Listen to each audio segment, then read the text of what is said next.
Okay, so let's talk about the topic that concerns to all of us, and it is about the challenges that our world will face in the next few years. But first of all, let me ask you three important questions. The first one is, how old are you? The second one, do you know to which generation do you belong? And the third one is, do you know which generations precede and succeed yours? Give us a while where we think. Well, I'm going to answer to all these questions with my self experience.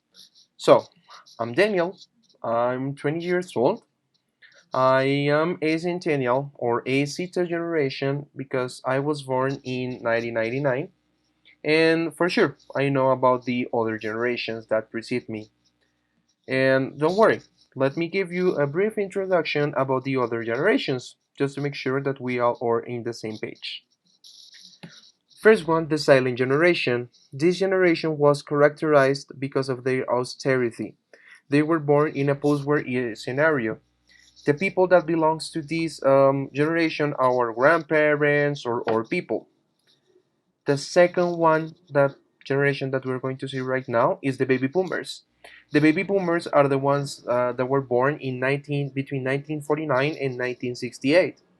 They're characterized for their because they are ambitious people. They lived in a peace environment. They were the ones that doubled the global population, and they lived the demographic expansion. That's why they're called boomers, because they doubled the global population. The third generation that we're going to talk about is the X generation. It is like most of our parents are between these two generations, and the X generationers are the ones born in between 1969 and 1980. Right now, they are the ones that are ruling the world. They are the CEOs, they are the presidents, they are the ones that are ruling the world right now. But the important thing about it is that they are obsessed with their conception of successful.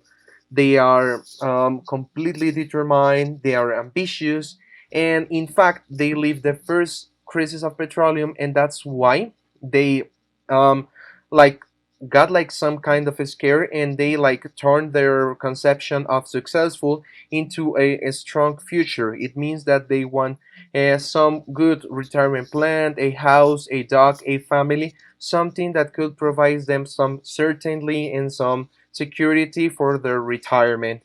Then let's talk about the millennials and the senior generation. The millennials are the ones that were born between 1981 and 1983. They are the ones that did not born on a world that was already full of technology and multiple equipments. They were the ones that were raised on that kind of circumstances. Right now, they are the ones that are ending the university, that are having their first jobs, and in just a couple of years, they're going to be the ones that will be ruling the world right away. But the thing is that were the ones like have like one shock so strong with their predecessors, with the ex generationers, because they get here with all the like their existentialism. They want just to be attached to the things that they really like. They don't want to work just for work, and they really move themselves for the emotions. And finally, this Zeta generation, that it's like this one that it's like the last that was registered and has been studied, and it's the ones that were born between 1994 and 2010.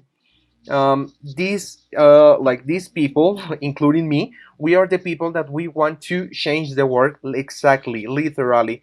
We want to change the world. We came here to complain about everything. We have existentialism. We are so serious, but we want like to respect the other ones. We want right for everyone, and we have like a mindset that it's about rights and equality for everyone. But the thing right over here is that as long as the world change, it's because the people change. And if we start thinking, when the millennials and the senior generation arrive to the power and start ruling the world of course is going to change. So it is a good moment to think and ask ourselves like how the world will change with the rise of the millennials and centennials as the short-term future leaders of the world. Let's just like think a little bit. It could be maybe faster things, maybe more difficult things, a funnier world, or well, there are plenty options. But I ended up classifying these changes, like these challenges, into three knots. The first one is the electronic and digital environment. The second one is the existentialism and self-realization.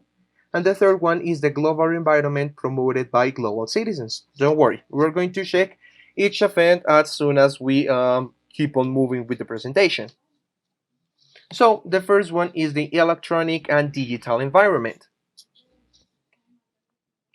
So for anybody, it's not a secret that we are living in a sort of fourth industrial revolution. We are living in the boom of internet. We are living the expansion of the digital environment. We are living in a world that the electronic things and the technological advances are moving faster. And each year we notice that there is something new or something that we can take advantage of the technology. The thing over here is that the like these advances, these development is not going to start right. It hasn't started right now, and it will keep on moving and will keep on developing so much things at least for the next 30, 40 years. And the thing over here is like you must be wondering how it will be a challenge or how it will be like something with that we have to be fear or be aware of. And the thing over here is that this thing is going to change our society at all, because the technology brings plenty evolutions or new features for several activities that we develop right now. For example, the work shifts won't be attached to the workspace. With the help of internet, the work from home experience will be possible. I mean, can you imagine that 80% of the time will be out at home working and just 20% going to the enterprise or to the office in order to work like with our partners and that stuff. Also like the flexible shifts. I mean, if we are at home, we are not like linked to the 6 until 5 p.m or 7 until 7 p.m. We could be working at 2 p.m, at 2 a.m, 3 a.m in the morning, 12 in the midnight. And that's like something that we have to take into account. And also the co-creation spaces will be a must into the enterprises. I mean, we have like to design some special spaces, rooms, and like a special like points over our companies in order for us like to keep on improving and to keep on like developing the creativity and let the imagination like go away for our employees. And that's how the world will change, like with the technology and how the things like must change. And also we are going to have to um, get used to the immediateness of the internet. In a couple of years, we will be able to go to the bank in order to do some like do some paperwork or something like that. Everything will be by internet, and we won't be like waiting 2 3 days 5 business days in order to see things back or to solve these things. We're going to solve it right away in 1 or 2 days, 1 hour 2 hours. And like that's how, and that's why we have to start thinking how are we going to evolve and how are we going to get used to this new kind of life that we're going to acquire. The second nut that I want to present to you is the existentialism and self-realization. Well, like as I told you before, the millennials and the centennials have like most of their thoughts are linked with the things that they really want, they really feel. And these things it's like important because these generations are not going to work just for pay. These generations needs to be linked to their purpose, needs to be linked with their feelings, and they of course needs to feel that they belong to something in order to keep on moving with the work that they are doing. um, these generations like have, this is one of the biggest difference that they have with the other ones, because the previous ones think that they need to be working for a future, be working to have something to be proud of, but because of the money, because of the stability, because of the strong basis they will have for their retirement. The centennials and millennials, they think about, like, they want just to feel good with themselves, and they want to explore everything that it's about their mind, about their bodies, and about their relationship with the other people. Also, because of this kind of people, it is linked with the creative spaces that I already told. And it's because these people is not going to be working on offices with white walls, gray spaces, a computer, and multiple offices right one after the other one. No, these people want to be working on co-working spaces, on free spaces, and different parts that help us like to let their imagination go, let their like ideas flow. And it's important to notice this because, I mean, if something in the mind of the people change, the whole world will change, and we have to start like adapting how our processes are going to be made in order to accomplish and fulfill the expectations of the millennials and centennials. Also, it is important to start, like, for example, shaping the communication that we make. The communication that we make with the, for example, the advertising, how the enterprises communicate, the communication from the government, everything has to be linked with their new thoughts of the millennials and centennials. And it's the feeling of feels exactly, love, auto self like discovery, and that stuff. And finally, the third node is the global environment promoted by global citizens. And in this point, I don't want to talk like about it is traveling too much, and in a couple of years, like, hey, let's do a competition about who will travel more this year. No, being a global citizen doesn't mean to travel a lot and know multiple countries. This term is referred to the ability to understand that there is a whole different world out there, and everybody deserves the same respect.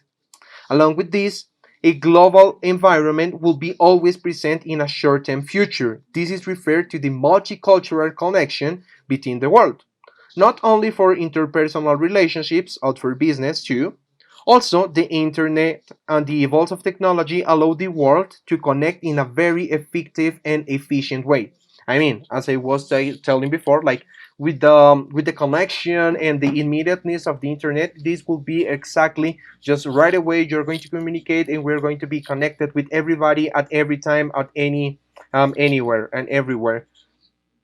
And about that, and besides, the increase of the international flights and country migrations is a reality that will be an opportunity for the flight and tourism industry to improve.